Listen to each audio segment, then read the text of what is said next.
Hello again. I'm back with another wonderful video showcasing freeform locking, and I am going to try not to sound too too against everything else. Boy, look at that shiny forehead.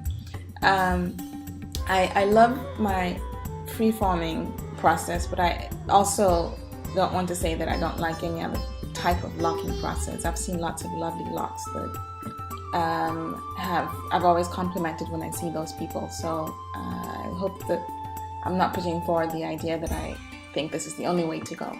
There's lots of different ways to get to the same point. So for this one, I thought that I would redo the first style that I did in my last video because I didn't really show it very well. But it's really a very simple thing. I do this up or I do this down. It's really, I'm not too complex in my styling process. I try and do the simplest things possible. And so, as I said, it's like a crossover, and you just cross over all the way to the top, just the same way you would do if you're going down. And then when you get to a point, you need to secure the hair in place, and so I do it with by doing that tying thing that I talked about last time.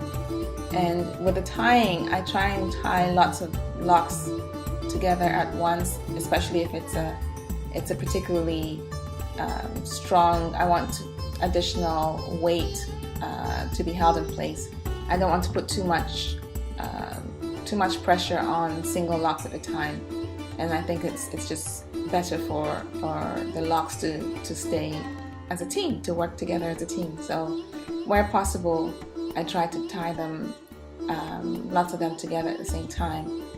And then when the weight isn't too much, like in this front piece that I'm doing here, I just go ahead and do the tyings individually. But again, just simple tying process. Like I said, I'm not very designerish when it comes to trying to put together complicated stylings. And so this can be the finished product, but I think that if I had a mirror and I could see everything, I would probably try and tuck in the extra pieces that are sticking out, depending on where I'm going. I might actually just leave it as a styling, kind of extra thing. But it looks like I caught it, and hopefully I would catch it if I'm trying to go somewhere where I thought that I had all of them sticking in place. Okay, so on to the next one. I'm trying to do this so that the videos don't take so long.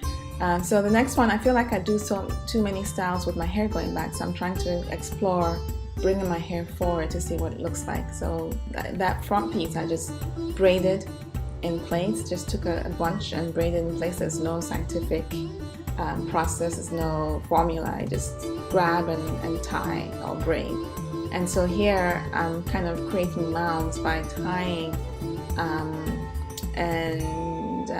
so then just for the first finishing process, I just tie locks that have escaped somehow, and I stick them in place to kind of put together the style. As I said before, I'm not a video how-to person. I just wanted to give the ideas to those who may be better than me at describing these styles, and just to give people the ideas that they might be lacking at this point when they're thinking about freeforming.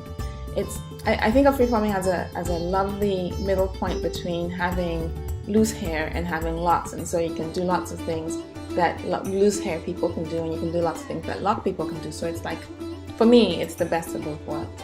I'm not sure if everyone feels the way I do, but I am really enjoying this process. And so now what? So I decided next time I'm going to show you the way that I curl my hair. So this is just a little teaser to let you know that to create curls, all I do is the same tying process with just individual locks. Just tie them into knots. And I'll talk more about it next time. Boy, these look like horns. Okay, so yeah, that's to come. So then my final style is there's a part A and part B, and so the part A is just a very simple ponytail. It's just a side ponytail, and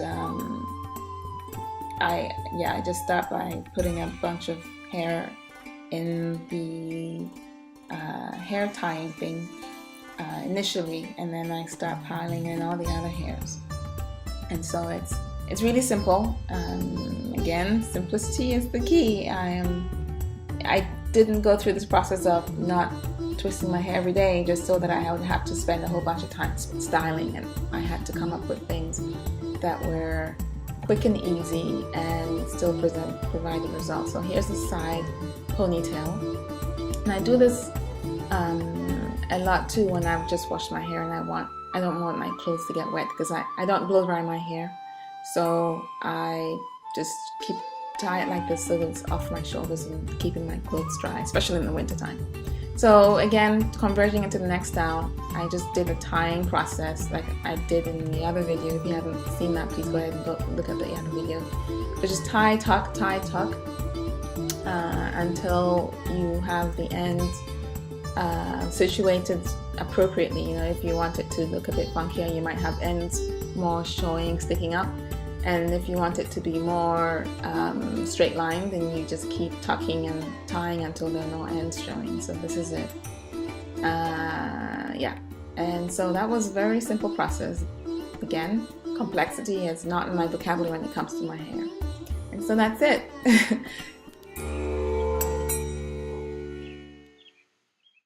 And tune in next week when I showcase this lovely, gorgeous curly style.